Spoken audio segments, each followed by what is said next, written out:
Vibe with me. Check it. I hope you don't think I've lost my mind. Cloud nine.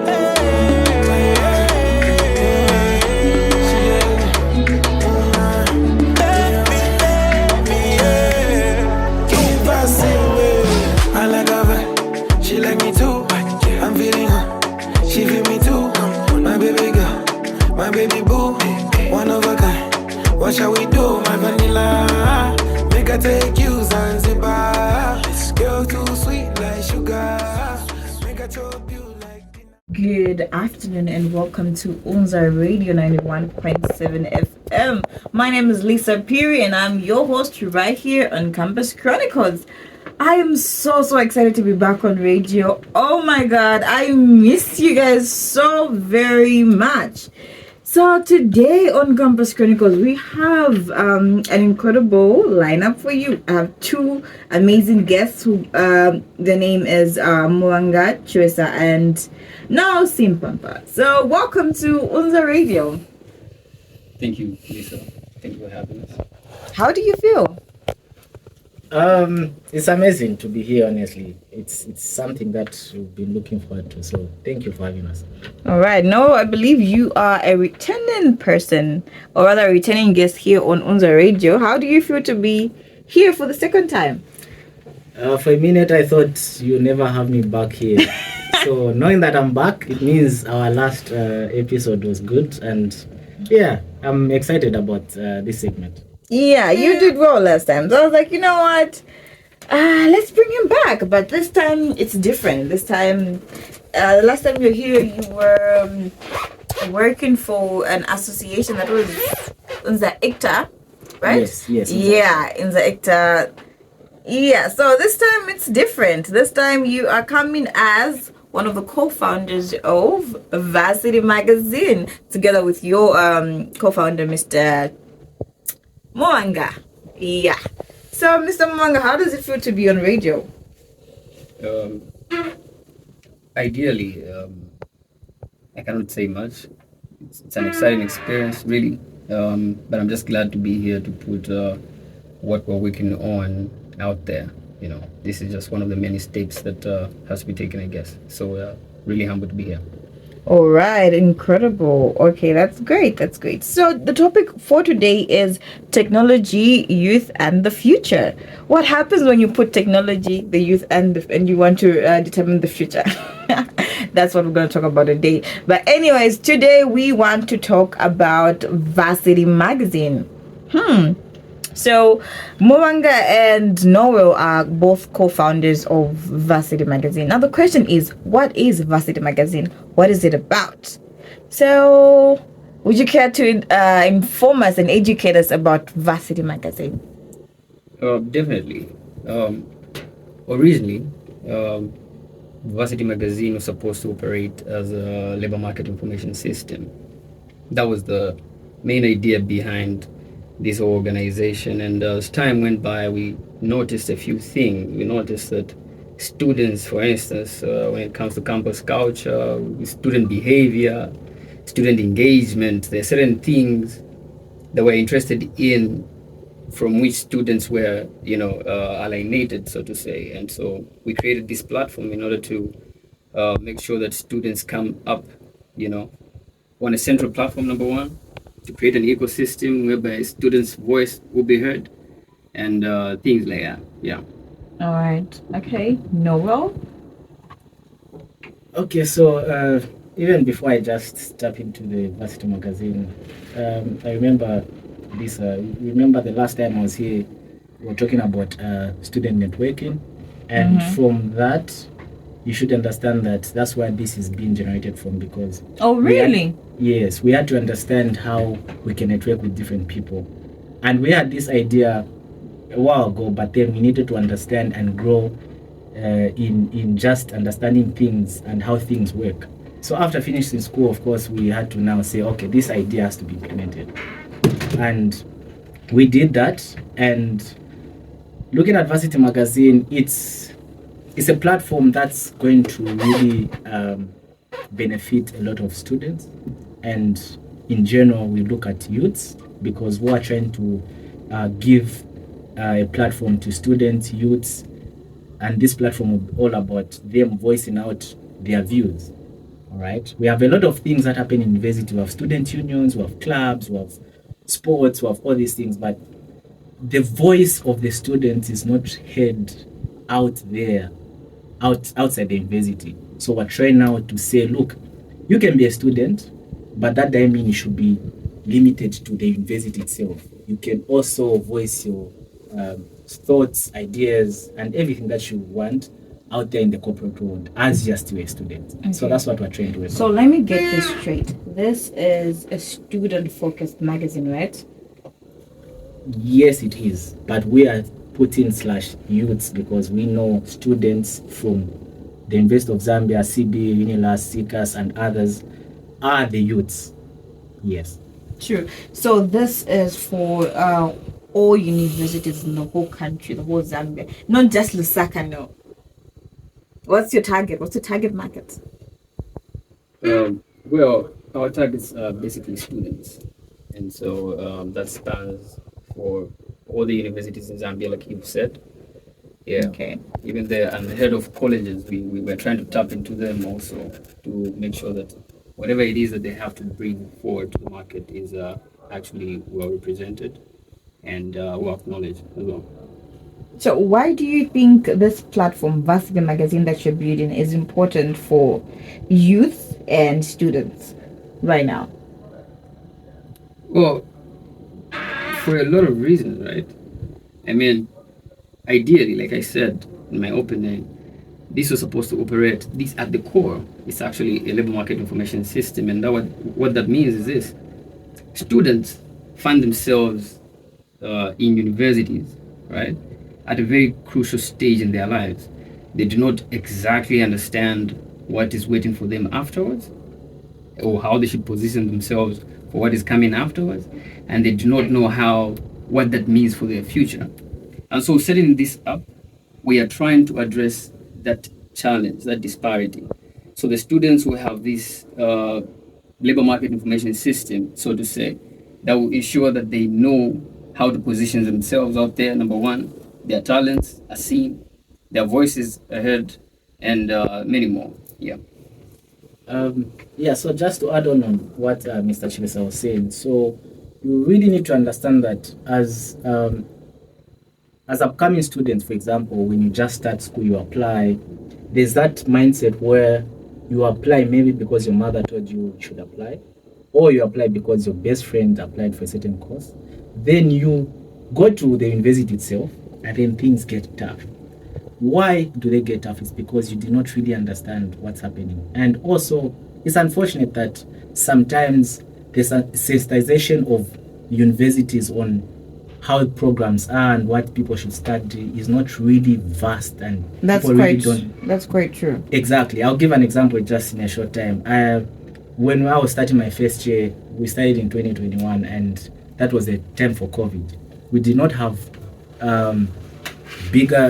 higher like second years, third years, and fourth years on campus. Were just first years, meaning we didn't even have the thing where we have someone to guide us on what to do, what are we supposed to, what materials should we study. That was really hard. But if we had a platform that was going to educate us on, okay, fine, you don't have students that can guide you, but you have a platform that will teach you to say, fine, get ready for what's coming. Because sometimes it's really hard. You just go in class and all you're being told is next week you're having a test. You don't even know what's going on. You see, and it's a lot. So we are trying to understand all those things that happen in university because we have faced them and we understand how hard it is. So now we want to help people. We want to help the upcoming students. Some who are already students, but they don't know where they're going. They don't have much information. Remember, information is very important to people because it guides them on what they should do. And that's what we're trying to do. Okay. Yeah. So how are you going to understand other institutions? Like, for instance, you gave an example of how you're going to help university students to understand the system and all that, in, like the way you narrated about helping with understanding the courses and all that. So with institutions like UNILAS, CBU, how are you going to help that? Do you have collaborators, or do you plan on having collaborators when you get to that? Okay, that's a very nice question, because at the end of the day, it's necessary that people do understand when we say we're trying to help different universities. So our plan, and this is an ongoing plan, we've actually involved people. So you see, if we go to ZCAS and we identify a student there who's studying, who understands, can be he or she, who understands what happens there, we can also ask them to say, look, let's work together, show us what we can do and what are the things happening at that university. So at the moment, we do have a team that is working in the background. We haven't yet made it public, I believe, because it's newly. So we have people from ZCAS, we have people from UNILAS, we have people from CBU, and get me right here when I say this is because we're trying to identify just an individual from these different universities, and together we'll have a common goal. And yeah, like a representative from each institution that you work with. Okay, you can see that this is bigger. This is going to be big and very big. Like this is something that we should all look forward to. So, ladies and gentlemen, you've mentioned that many students have ideas for projects or initiatives, but feel limited by resources. What advice would you give to someone who wants to start something but does not know where to begin? I think the first thing for anybody, remember, there's something that we're both emphasizing on here. It's the fact that students do not get the needed exposure. Their intellect is not appreciated enough out there. And so if somebody is trying to embark on a project, they are limited in resources, cash strained, so to say, and everything. This organization that we're setting up, for instance, is supposed to span to over 60,000 at minimum, because we did early projections, and we saw that over 60,000 students, all right, are supposed to be in our reach. So for a student that is trying to create something from scratch, and they're strained on resources, like you said, the best way for them to do anything, the first thing you do actually when you're starting anything is you just start, right? So when you start, the idea at first may not be clear, it might be blurry, because that's how it is, right? You must target something that you're trying to address. That something that you're trying to address must solve a real problem that is in the real world. Okay? You cannot just say, oh no, I want to invent a plane that will be moving backwards instead of, that doesn't make sense. Nobody will invest in that. So as long as your problem is trying to address a real world situation, as long as you've aligned yourself in such a way that if a third party looks at whatever it is that you're doing, they will want to be tagged along with it, you will be good. I think that's the only advice I would give to anybody that is trying to start. Yeah. All right. It's no. Okay. Yeah. So basically, to also add up, I would say there's so many issues that we youths and students are facing, right? Which I feel other people may see not to be important. Remember, sometimes the things that you overlook may be the things that are very critical in people's lives.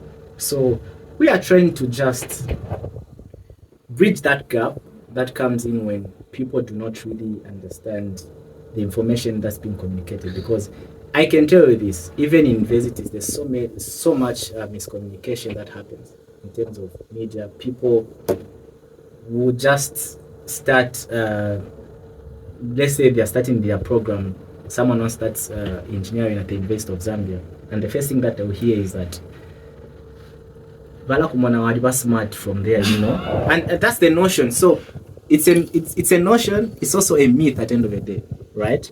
And I'll speak on other people. For example, people would think someone is from the School of Education, and they think from the School of Education, the only thing that they're doing is teaching. Even you, Lisa, I think that's what you think right now, no. right? Okay, that's what I used to think, but right. Since I've been exposed to a lot of people who are studying that, who are at the School of Education, I've also gotten to know and to learn that there are people who have double majors there. I was like, how are these people able to get that? Like here at the School of Humanities, we don't have that. I was like, that's so cool. Exactly. But So I'm not gonna lie, I did have that mentality to say, no, teaching, okay. So now the question comes in, how many people think the way you used to think back then, right? Because I did a Bachelor's of Information and Communication Technology with education, right? I was taught how to teach, but I also did things that I would do in the corporate world. So we are trying to just make people and students understand that you can learn and have ideas from this platform that we're trying to introduce, because now we are trying to communicate what is supposed to be communicated, and we're not coming from a point of view where we just come up and say, okay, Varsity Magazine. No, we've seen these things happen. This idea was generated from how we experience certain things in school. The 4 years that we were here, me and Mr. Mubanga, we learned so much, and this is why we did not start this when we were students. We said, no, let's finish school and find a way on how we can start this. So yeah. All right, thank you very much. Speaking of starting, as we all know, starting something new always comes with challenges. What have been some of the biggest blunders in launching Varsity Magazine, and how have you managed to overcome them so far? Well, you have to remember one thing that I keep going back to, right? I'm trying to avoid sounding political here or controversial, so to say, because I'll tell you the truth. If you're trying to start something in Zambia right now, you're in for something. The Zambian system, or the work sector, the labor market, I should call it, industry, so to say, for those that prefer a personalized view, is so tailored in such a way that it is only welcoming to those people that are coming to conform to the system. Whenever any idea, any mind, or any innovation comes up that is supposed to challenge how the system is organized, that idea is fought, unfortunately. And so this is why you find that people complain, oh, there's unemployment, there's blah. Oh, those things are there. But guess what? One of the best solutions actually to things like unemployment is innovation. But the challenge is this: innovation is thwarted in Zambia. There are a lot of laws even, procedures that are supposed to follow that actually crumple innovation. And so that makes it really, really, really hard to thrive. I remember, in fact, I like talking about this. I don't know if you guys know this, but in Zambia there are about 1,500 plus gazetted services, right? But only about 280 of those services are digital. Okay? Now, that tells you something. There's a crisis actually. Okay? A hidden really? crisis. Yeah, like it's unnamed. It's a very silent crisis. This is why when you go to public institutions, there's a lot of incompetency, a lot of inefficiency, a lot of ineffectiveness. Okay? But the people that come up with innovations to address those challenges, can you imagine, out of 500 plus of the institutions that we have in Zambia, only about 45 of them provide online services. Okay? They provide digitized services, so to say. Now that's a crisis in its own. That means there's a lot of inefficiency, especially in the digital economy, because right now, the world that we're in will only thrive, will only work properly if, technology is fully utilized. But as we all know, Zambia is still a developing country, so True. Obviously it will take time for some of these things to be implemented and for it to become like fully digital. True. But all in all is that the future is technology, and slowly we're getting there. Slowly, and that's the key word. You see right there, for a setup like Zambia, you notice that there are a lot of things that we're adopting, right? Things that we're adopting that are ahead of our time. If we speak just amongst the youth, and this is why today's topic is very interesting, because it's the youth, technology, and the future. If you speak amongst the youth, it will be like, oh yeah, the world is evolving. There's technology, there's AI now, there's blah blah blah. But if you go in institutions and you see how they adopt this technology, it's a sorry sight. There's inefficiency throughout.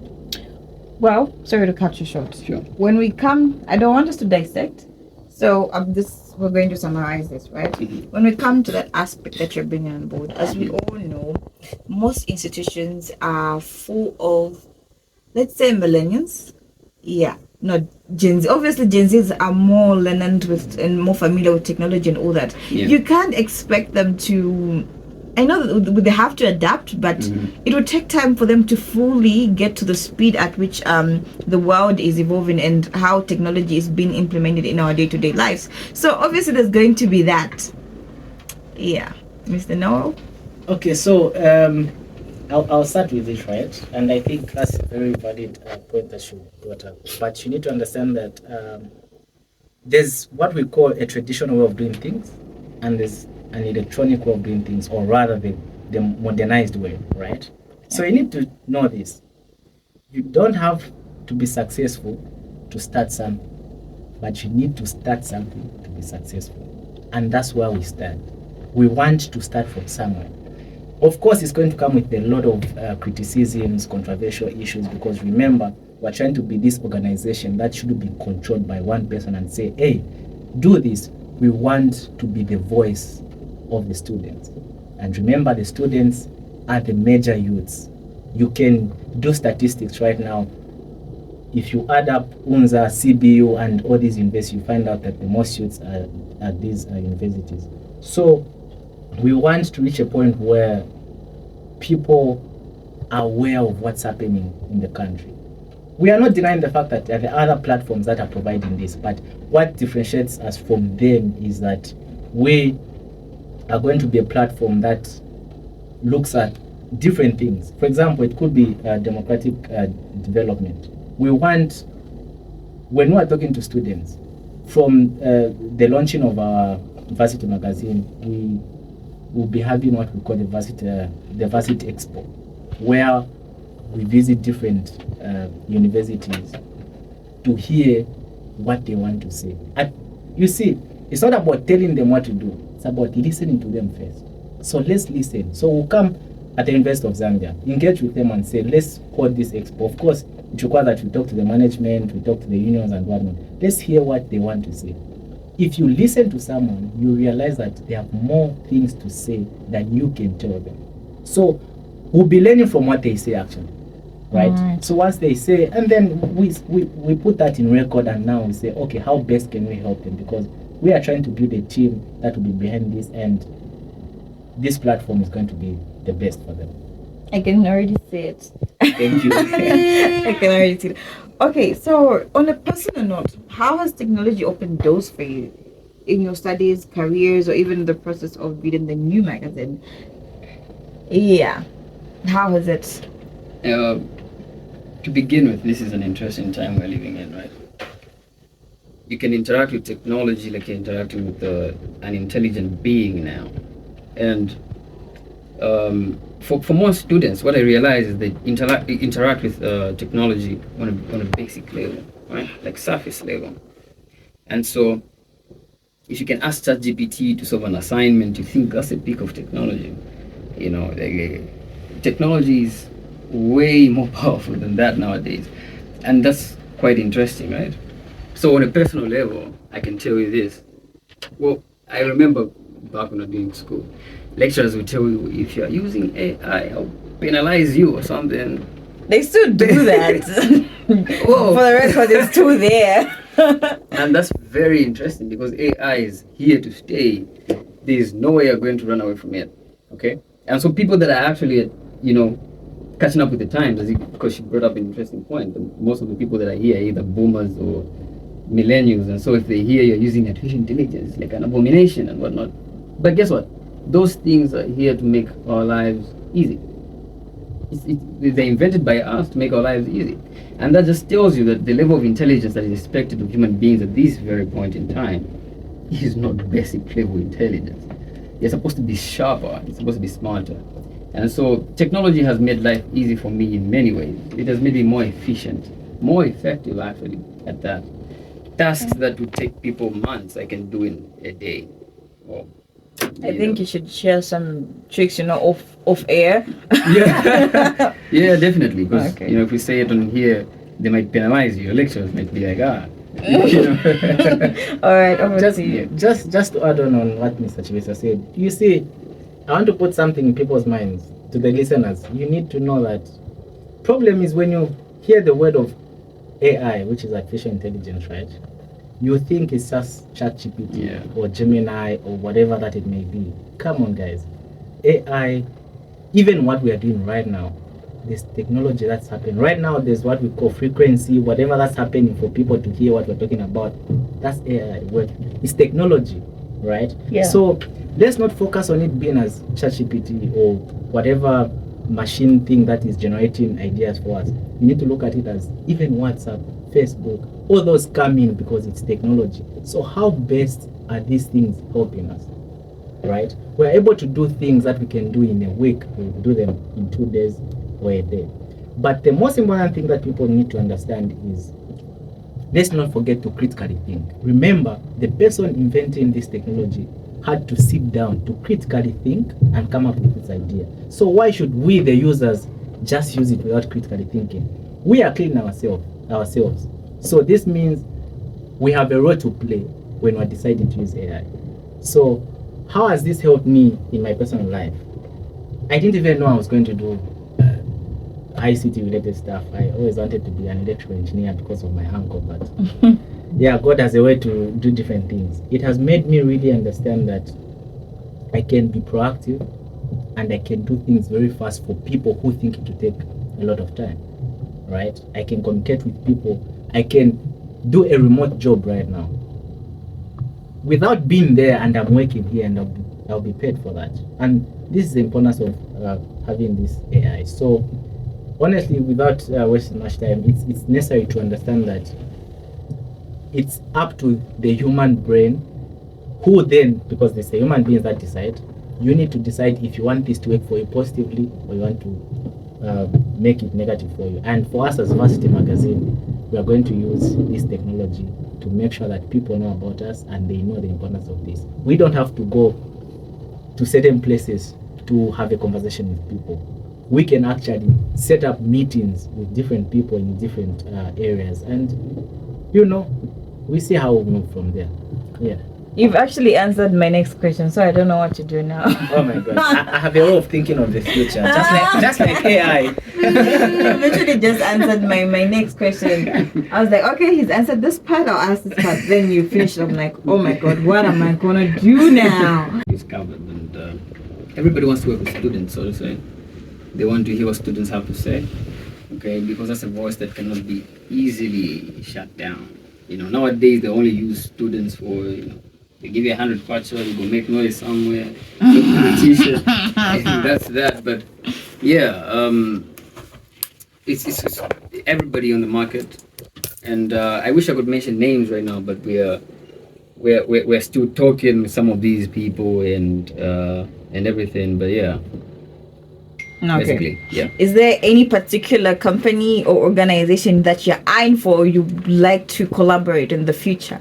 In case they're listening here, shoot your shots. When it comes to the future, there's only one organization that we actually want to work with full hand, and that is every individual university in the country.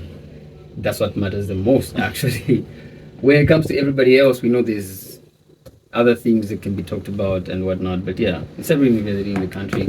Universities like the University of Zambia, there's too much, that if they're listening, they should conclude what we're working on, and yeah. All right, they should come on board. Mr. Noah, anything you'd like to add? Okay, so just in conclusion, just a few words.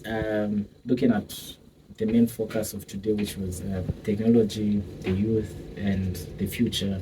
This really aligned well with Varsity Magazine, because remember, we're trying to integrate technology into the youths, which are the students, and we now have to project what's going to happen in the future, because remember, whatever that you do now, even this conversation we're having right now, it has an impact on what's going to happen tomorrow and the other day. So we are trying to just urge the people, the listeners, especially the students from different universities, please look out for Varsity Magazine. We just started and we are getting big. We want you guys to support us. Let's get together. Let's have sensitization, awareness, and everything that is needed. Let it be heard. We are the voice of the students. Thank you. Wow, sounded like a speech. Thank you. You're welcome, Mr. Mubanga. Any last words you'd like to share before we close? I think my last message goes out to the youth, especially in the tech space.